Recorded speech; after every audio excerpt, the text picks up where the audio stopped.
안녕하세요, 천지서입니다. 치솟는 난방비, 보일러 틀기 겁난다. 요즘 이슈화 되고 있는 기사들인데요. 난방비 때문에 요즘 많은 분들이 고민이 많은 것으로 알고 있습니다. 저도 작년에 비해서 기름값이 월에 10만원 이상이 더 지출이 되더라고요. 보건복지부 겨울철 적정 실내 온도가 18도에서 20도 사이라고 하는데요. 실제 이 온도로 생활을 하다 보면은 많은 분들이 춥게 느낍니다. 그래서 저뿐만이 아니라 많은 분들이 보조 난방용품에 관심을 많이 가지고 있고 실제로 판매도 급증하고 있다고 하네요. 저도 몸살이 나면 등을 좀 뜨끈뜨끈하게 지지고 땀 빼는 거를 좋아해서 캠핑할 때 사용하던 전기요를 가끔 사용을 하고 있습니다. 그러던 중 호야 온돌 찜질 베드라는 제품 협찬 문의가 왔고요. 저도 좀 궁금해 하기도 하고 많은 분들도 궁금해 하실 것 같아서요. 오늘은 그 제품을 직접 설치하고 전기장판이나 온수 매트에 비해서 어떤 점이 다른지 리뷰를 해보도록 하겠습니다. 설치 영상으로 바로 가시죠. 이 공간이 2층 거실인데요. 이쪽에다 한번 설치를 해보도록 하겠습니다. 총 이렇게 3개의 박스가 있고 이 박스를 들어보니까 무게가 꽤 있어요. 한 박스당 20kg는 좀 넘을 것 같은데 옮기실 때 허리나 다른 데가 다치지 않도록 주의하셔서 설치하는 게 좋을 것 같습니다. 풀어서 하나씩 설치해 보도록 하겠습니다. 보일러가 들어가 있고 바닥에 까는 매트, 위에 덮어주는 이런 매트 커버 사용 설명서, 마감 부속 호스를 감싸주는 온수가 지나가는 이렇게 배관이 알루미늄 테이프가 이렇게 모양이 다른 패널이 한 개가 있고 나머지는 이런 모양으로 다 동일하게 생긴 패널들이 들어가 있습니다. 사이즈는 기본적으로 슈퍼 싱글, 퀸, 라지 킹 사이즈가 있고요. 패널 방식이라서 공간에 맞춰서 다양한 크기로도 확장할 수 있다고 합니다. 저는 퀸 사이즈를 협찬받아서요. 퀸 사이즈로 설치를 해보도록 하겠습니다. 열 손실 방지를 위한 단열 시트를 밑에 먼저 깔아주고 설치를 하면 더 좋다고 하는데요. 컨테이너나 농막같이 바닥 난방이 안 돼 있는 곳이 있다면 이거를 사용하면 훨씬 더 난방 효율이 좋을 것 같습니다. 저는 지금 이 공간도 보일러가 들어오는 공간이기 때문에 이거는 생략을 하고 바로 조립을 해보도록 하겠습니다. 바닥을 대략적인 위치에다 일단 세팅을 해놨고요. 이거는 사이드 마감바인데 두 개가 붙어 있는데 이거를 분리를 하면은 이렇게 양각인 부분이 있고 음각인 부분 두 가지 종류가 있네요. 양각 사이드 마감바와 음각 사이드 마감바를 먼저 분리를 해 놓는 게 좋겠네요. 설명서에 보면 빨갛게 된 부분에 양각 사이드바를 조립을 하라고 하고 노랗게 된 부분에 음각 사이드바를 조립을 하라고 합니다. 제가 설치한 거를 기준으로 하면은 저 끝에 부분하고 이쪽 벽 쪽에 붙어 있는 쪽이 양각으로 조립을 하고요. 여기 아랫부분하고 팁이 있는 쪽을 음각으로 조립을 하면 되겠네요. 양각 사이드바를 결합을 할 때는 밑에서 위로 이렇게 껴주는 방식이고요. 음각 사이드바를 조립을 할 때는 위에서 아래로 조립을 하는 방식입니다.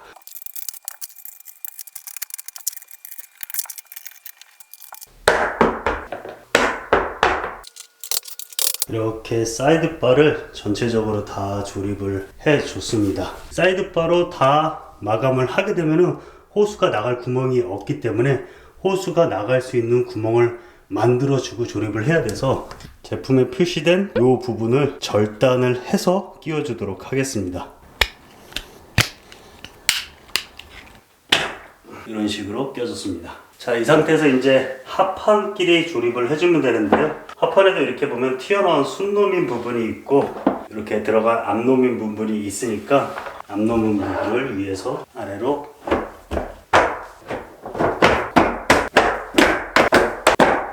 자, 이렇게 하판 조립도 완료를 했고요. 저 안에다가 이제 호스를 연결해 주도록 하겠습니다. 호스에 보면 이렇게 빨간 테이프로 감겨져 있어 가지고 시작점 표시가 있는데요. 빨갛게 테이프로 감긴 부분을 끝쪽에다가 맞춰주고 호스를 연결을 해 보도록 하겠습니다.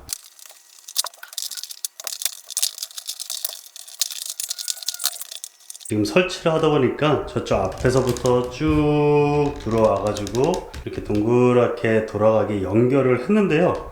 하다 보니까 맨 끝에 부분이 이쪽에서 이렇게 마무리돼 가지고 올라가서 밖으로 나가게 되면은 이쪽 부분 라인이 비게 되더라고요. 그래서 호수 출입구 부분을 바꿔 가지고 이렇게 세로로 하는 게 아니라 이렇게 가로로 될 수 있게끔 다시 한번 바꿔 보도록 하겠습니다.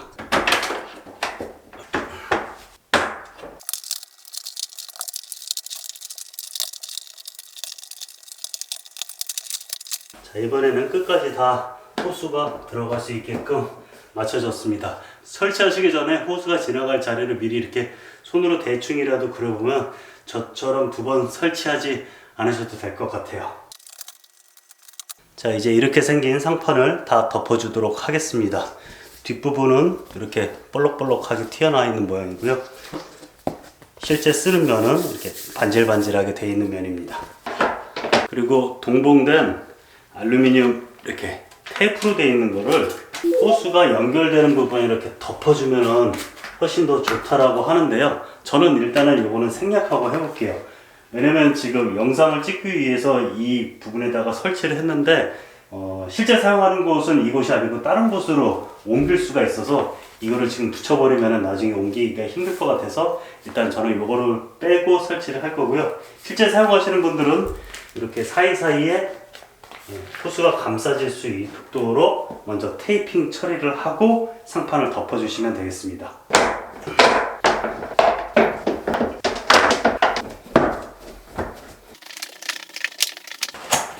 리모컨도 따로 이렇게 있네요. 호수 끝부분에 이렇게 생긴 부속을 안에다가 넣어주고 나머지 한쪽도 똑같이 넣어주고요. 이 부분을 밖에 있는 고무를 빼주고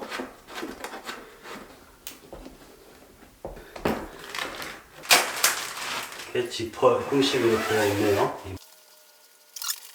지금 저 같은 경우에는 이 한쪽 호수가 더 긴데 필요하면 이 길이에 맞게끔 가위로 잘라서 연결을 해도 무방할 것 같습니다. 이 끈을 밑에를 살짝 들어서 넣어주면 보일러 상단에 뚜껑을 열면은 여기가 물 넣는 부분인데요. 이 부분은 수돗물을 넣으면 고장의 원인이 될 수 있어서 정수나 생수를 넣어주라고 합니다. 저도 이곳에 정수를 넣어주도록 하겠습니다. 꽉 찰 때까지 넣어줬고요. 다시 뚜껑을 닫고 전원선을 빼서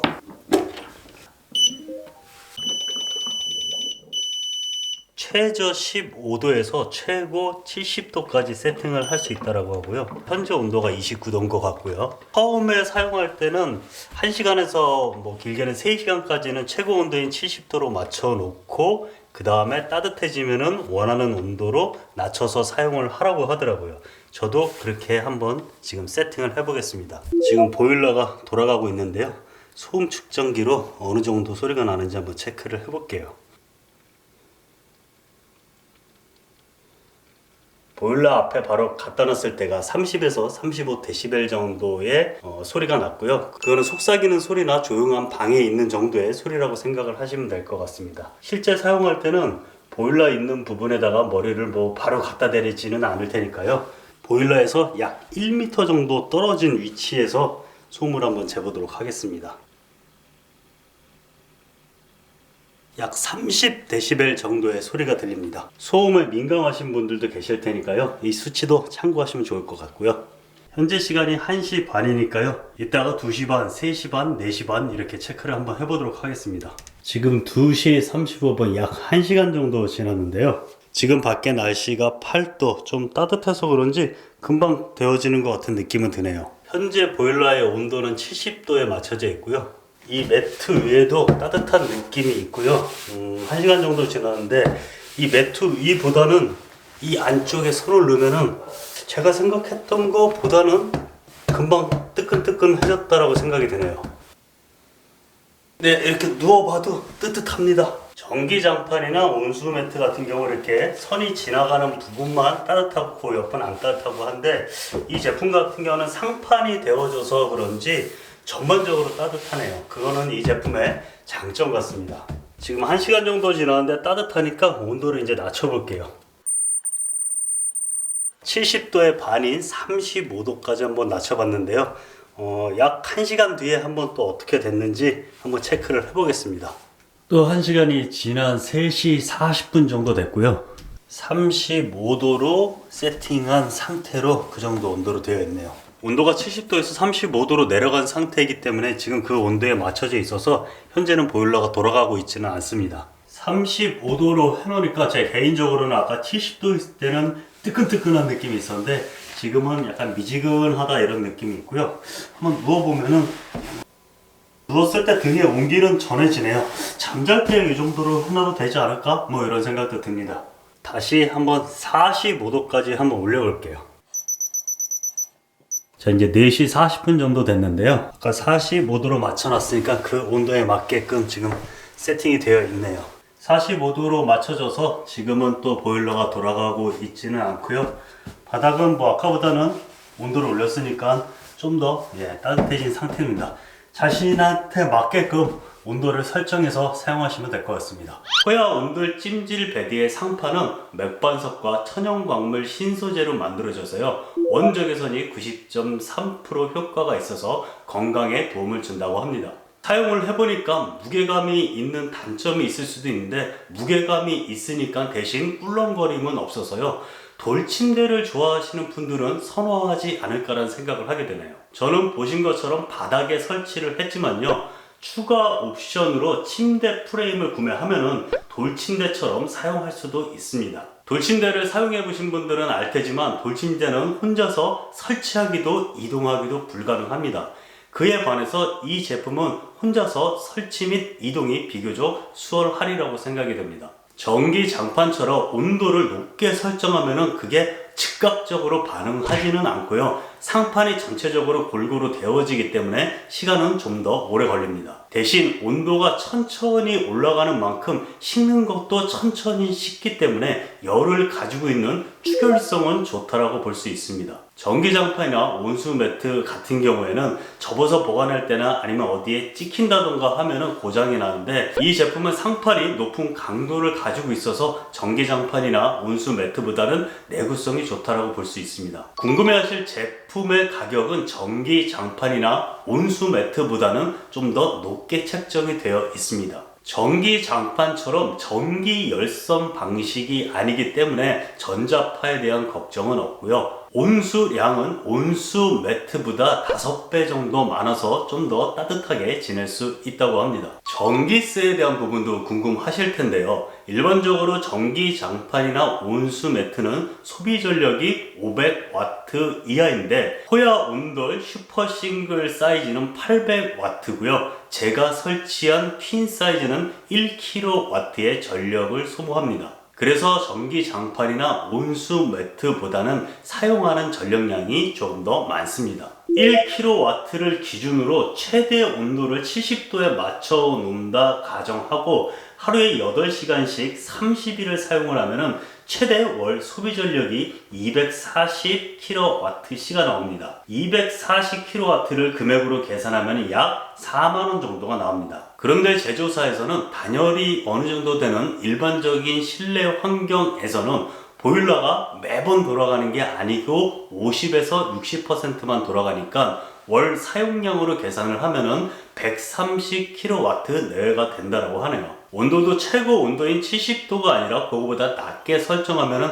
아무래도 보일러가 돌아가는 시간도 좀 더 줄어들겠죠. 제조사가 말한 기준으로 봤을 때 130kW를 월에 계산하면 약 15,000원 정도의 전기세가 나옵니다. 이 부분은 사용하는 환경, 즉 집의 단열 상태에 따라서 조금씩 다르게 나타날 수 있을 것 같다는 생각이 들고요. 사람마다 선호하는 온도가 다르기 때문에 절대적인 기준이 아닌 대략적인 수치로 참고하시면 좋을 것 같습니다. 오늘은 난방 보조용품으로 호야 온돌 찜질 베드에 대해서 리뷰를 해봤습니다. 겨울철 따뜻하게 보내는데 도움이 되었으면 합니다. 저는 다음에 더 유용한 영상으로 찾아뵙겠습니다. 이상 찬지스였습니다. 감사합니다.